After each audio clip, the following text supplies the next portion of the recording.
I have these six people together, these six characters, and I started to see nice, interesting parallels between them, between different ones, as I went along.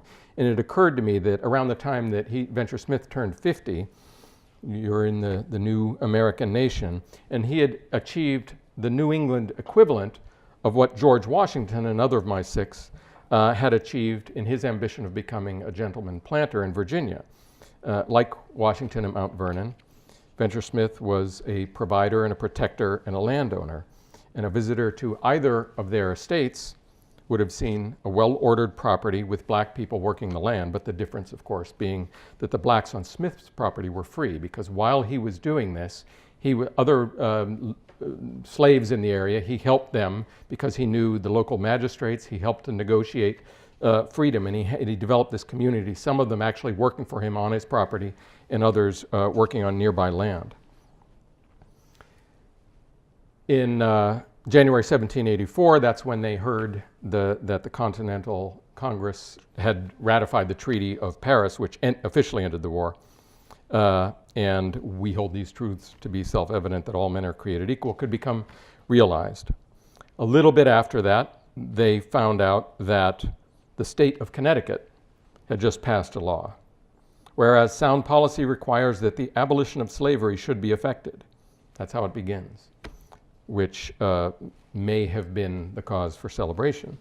Venture Smith, I think, knew better. From long experience, he had learned to wait for the other shoe to drop, and it did. The new law went on to stipulate that the state would abolish slavery as soon as may be consistent with the rights of individuals and the public safety and welfare. What exactly did that mean? It meant that the framers of the law stipulated not that all slaves in the state would henceforth be free, because that would have been too great a blow to the property rights of current slave owners, but instead that children born to slaves after March 1st, 1784 would be free. And you might say, well, that's cause for some celebration. But in fact, the law didn't actually free these newborns. In fact, it freed nobody, because what it did was decree that anyone born in Connecticut to an enslaved mother after March 1st, 1784 would be emancipated when he or she became 25 years of age.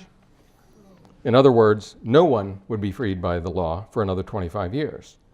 So the members of, in this case, the Connecticut Assembly, and this happened in other states as well, were concerned about freedom, about individual rights, but mostly about the rights of the citizens who own slaves and those of poor whites who would be competing for work with these former slaves.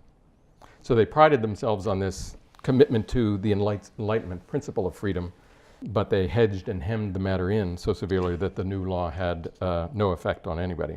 Or rather, it did have an effect, but a negative one, because women who gave birth after that time found that they and their children were now tainted by this stain of future freedom. They were worth less. So owners began breaking up families and sending them to other states where they would be worth more. None of this affected Venture Smith directly, because he was one of the few to buy his own, not only his own freedom, but that of his family. So as a result, his son Cuff and his son Solomon and their children would be free.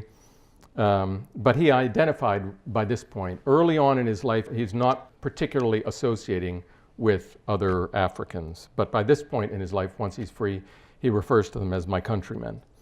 And he still had, and he was still replaying in his mind at this point, the scene of his youth, of watching his father be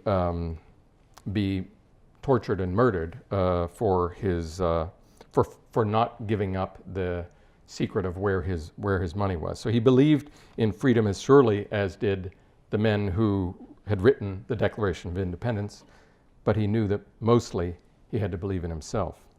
So what does this mean regarding what I talked about? What did it mean for Venture Smith and his family? By the end of his life, he was bitter, and the end of his narrative is this long litany of complaints of abuse. And then he stops and he seems to remember that, wait a second, there's an upside here. But amidst all my griefs and pains, he says, I have many consolations.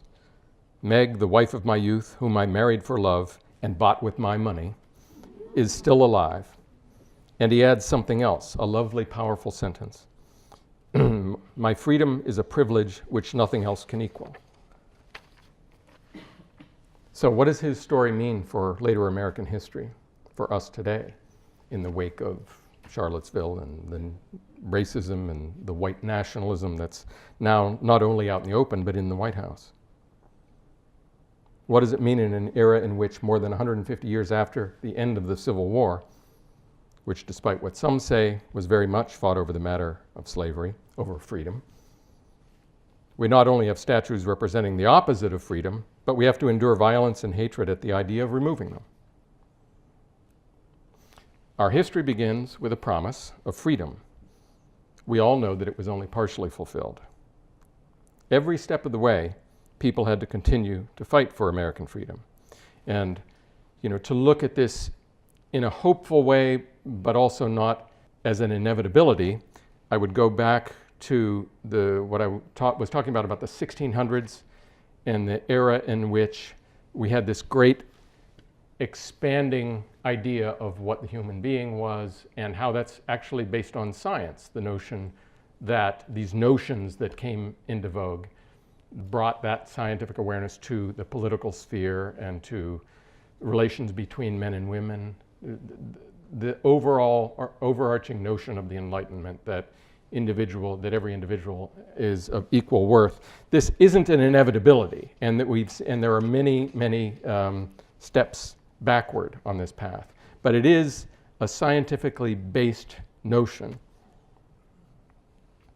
And you might say that the whole of American history, not just the Civil War and the Civil Rights Movement, but the women's movement, workers' rights, gay rights, even if you think about it, consumer rights, the rights of individuals to be protected from predatory corporations. You might say that the whole of American history has been a continuation of that same fight that marked the beginning of the American nation. You might say that the American Revolution never ended. You might say that we're still fighting it. Thank you all. Thanks.